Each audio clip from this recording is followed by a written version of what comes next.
اشرح لي صدري ويسر لي أمري واحلل عقدة من لساني يفقهوا قولي رب اشرح لي صدري ويسر لي أمري واحلل عقدة من لساني يفقهوا قولي رب اشرح لي صدري ويسر لي أمري بجاه سيدنا محمد صلى الله عليه وسلم إلى حضرة النبي محمد صلى الله عليه وسلم. الفاتحة.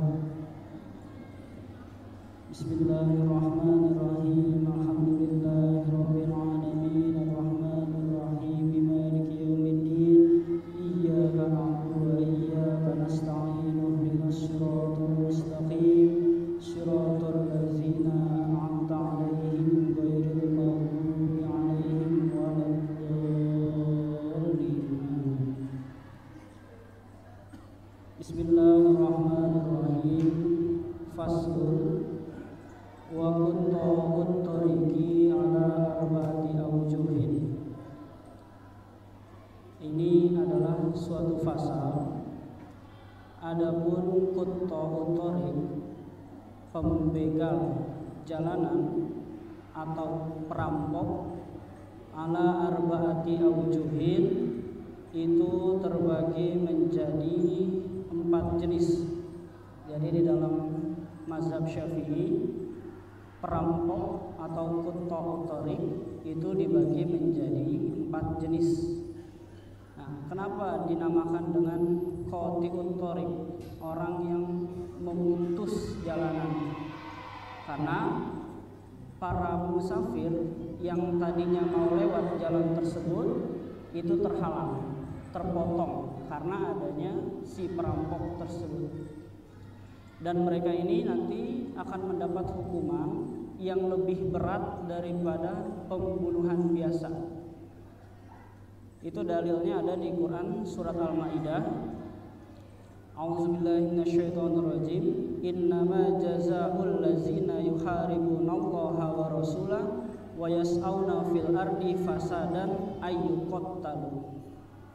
Sesungguhnya balasan bagi orang-orang yang memerangi Allah dan Rasulnya dan melakukan kerusakan di muka bumi. Nah, yang ditafsirkan kerusakan di sini adalah begal atau perampok jalanan.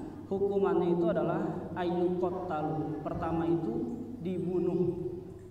Itu wajib. Dan bagi pemerintah wajib mencari orang yang begal. Kemudian seandainya kita dibegal, bagaimana? Apakah boleh kita melawannya? Hukumannya boleh. Dan bahkan ada ayat Quran surat Al-Baqarah ayat 194, faman i'tada 'alaikum fa'tadu 'alaihi bimisli ma'tada 'alaikum. Barang siapa yang menyerang terhadap kalian, maka seranglah balik. Jadi kalau ada begal, itu boleh dalam hukum Islam kita menyerang balik bimisli ma'tada 'alaikum, setara dengan apa yang mereka lakukan. Jadi seandainya malam-malam kita bisa berkelahi, maka silakan dilawan. Terus kalau seandainya kita kalah kemudian mati, bagaimana? Matinya dihukumi syahid. Sebagaimana hadis Nabi, man kutila duna malihi fahuwa syahidun. Orang yang dibunuh karena membela harta, motor kita diambil, berarti kan kita membela harta kita, kemudian kita dibunuh, maka kita dihukumi mati syahid. Begitu juga yang dibunuh karena membela agama, membela darah dan membela keluarganya, itu dihukumi mati syahid. Tapi mati syahid ini ada dua jenis. Ada syahid akhirat, ada syahid dunia. Kalau syahid dunia itu orang yang meninggal karena berperang, membela agama Allah, itu namanya syahid dunia. Nah, bagi mereka ini tidak boleh dimandikan. Jika perampok itu membunuh kelompok yang pertama ini, walam yakhuzul mala, tetapi tidak mengambil hartanya. Jadi perampok ini hanya membunuh, tetapi barang bawaannya, motornya, uangnya, tasnya itu nggak diambil. Kutilu, maka hukumannya adalah nanti Oleh siapa? Oleh pemerintah. Tidak boleh oleh warga. Salah tuh. Kalau karena ada begal, satu warga langsung main hakim sendiri, itu dalam hukum Islam tidak sah pembunuhannya. Jadi harus dilakukan oleh al-gojo yang dipercaya oleh hakim. Fa'in qatalu wa akhazul mala kutilu wasulim. Dan kelompok yang kedua, apabila perampok ini membunuh wa akhazul mala dan juga mengambil hartanya. Kalau tadi yang pertama dia hanya mengambil begal atau bahasanya apa, bajingan gitu. Ada dengar satu daerah tuh entah mitos ya, satu kampung yang isinya tukang begal gitu. Ada katanya. Bahkan sebelum dia kerja itu didoain dulu sama ketua sukunya. Nggak tahu bener apa enggak, wallahu a'lam. Nah, mereka yang mengambil harta kemudian membunuh, hukumannya itu adalah kutilu, dibunuh, wasulibu, dan disalib. Jadi tidak hanya dibunuh tetapi juga disalib. Disalib itu berarti pakai sebuah kayu diletakkan di tanah, kemudian tangan si maling tersebut dibikin huruf T gitu. Kayak orang anggap nggak bisa gitu, kayak Yesus Kristus, itu disalib hukumannya. Nah, menurut mazhab Syafi'i itu orang tersebut dibunuh dulu, baru kemudian disalib dalam keadaan mati. Jadi bukan disalib hidup-hidup, itu menurut mazhab Syafi'i. Kenapa begitu? Karena dalam hukum Islam al-muslah, muslah itu mutilasi, itu hukumnya haram. Mau bagaimanapun, termasuk terhadap kafir harbi, terhadap Israel yang namanya maslu itu hukumnya haram. Mutilasi terhadap hewan maupun manusia itu hukumnya haram. Maka mazhab Syafi'i mensyaratkan matiin dulu, dibunuh dulu, baru setelah dibunuh disalib. Tetapi berbeda dengan mazhab Hanafi dan Maliki. Kalau menurut mazhab Hanafi dan Maliki itu dia disalib hidup-hidup, lebih keras lagi. Kenapa alasannya? Karena untuk memberi efek jerah. Karena begal itu udah kejahatan yang luar biasa kejam. Maka dia disalib dalam kondisi hidup-hidup selama 3 hari. Kalau udah 3 hari, nyawanya udah setengah, nggak dikasih makan, nggak dikasih minum, baru setelah itu ditusuk, dibunuh. Itu dalam mazhab Hanafi tadi. Jadi kalau dalam mazhab Syafi'i, dia dibunuh, kemudian disalib, dan tetap didiamkan selama 3 hari. Sampai apa? Sampai badannya itu keluar nanah, sampai darahnya itu udah pucat, baru boleh dikuburkan. Gitu. Jadi berat hukuman bagi orang yang begal atau merampok. Kemudian yang ketiga, wa in akhazul mala walam yaqtulu tuqta'u aydihim wa arjuluhum min khilafin.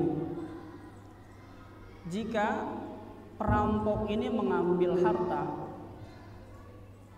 tetapi mereka tidak membunuh, jadi mereka hanya mengambil harta tanpa membunuh, tuqta'u aydihim wa arjuluhum min khilafin, maka dipotong tangannya dan kakinya min khilafin, dari arah yang berlawanan.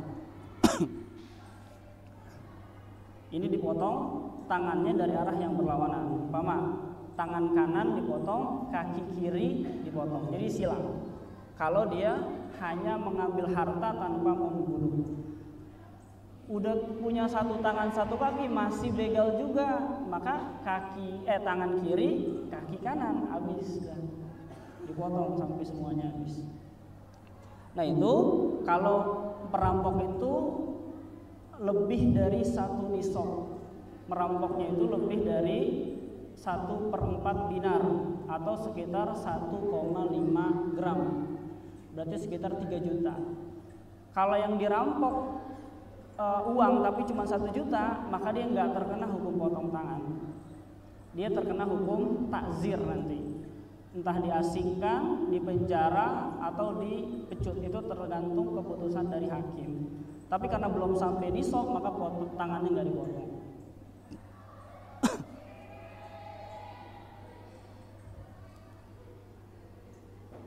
Fa in akhafu wa lam ya'khuzu malan lam yaqtulu khubisu wa uzziru.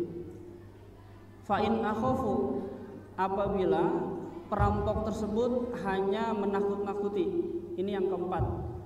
Dia hanya menakut-nakuti, walam ya'khuzu malan, dan tidak mengambil harta, walam yaqtulu, dan tidak juga membunuh, hubisu wa uziru, maka dia itu ditahan, artinya dipenjara, wa uziru, dan juga ditakzir, diberi hukuman takzir. Jadi kalau ada sekelompok orang gangster yang di Jawa, di Jogja namanya itu klatih ya, dia hanya kelitih, dia hanya nakut-nakutin aja, nggak ngambil harta, tidak membunuh, itu hukumannya itu hubisu, ditahan. Ditahannya di mana? Sejauh 90 km dari tempat dia tinggal. Itu masafatul qasar, kira-kira 90 km. Kalau kejadiannya di Jakarta, maka dia dipenjaranya di Bandung. Wa uziru, dan diberi hukuman takzir. Nanti terserah hakim takzir itu apa.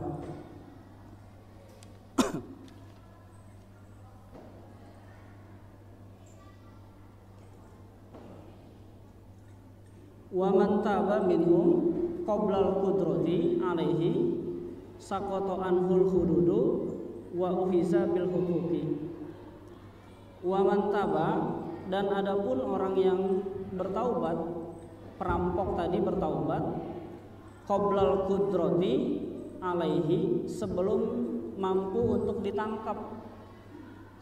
Jadi begal tadi kaburnya ke tempat yang jauh. Sebelum ditangkap polisi dia udah taubat.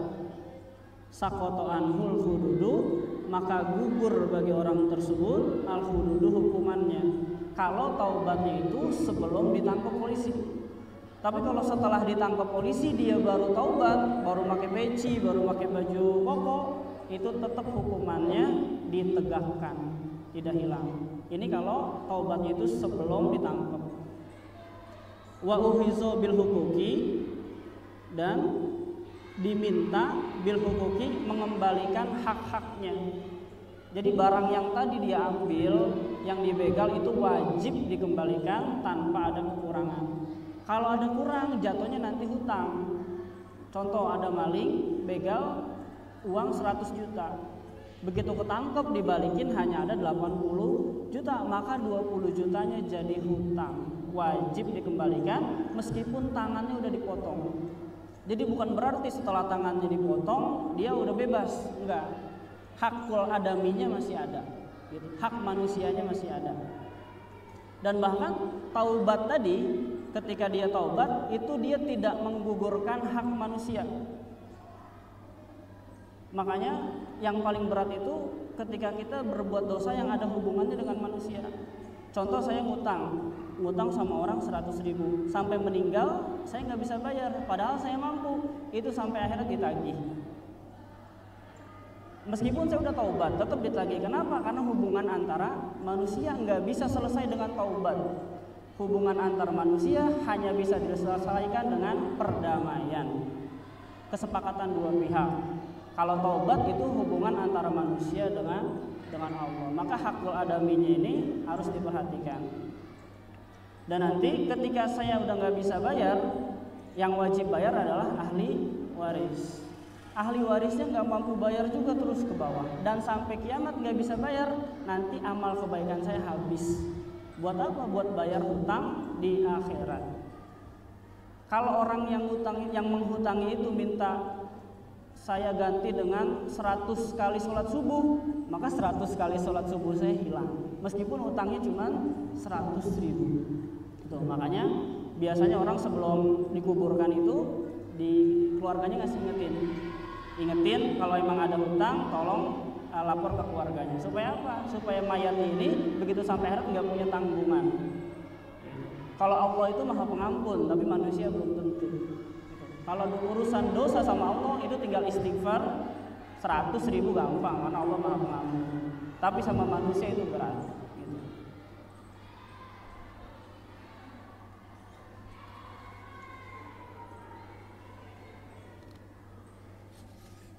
Cukup sampai situ ya.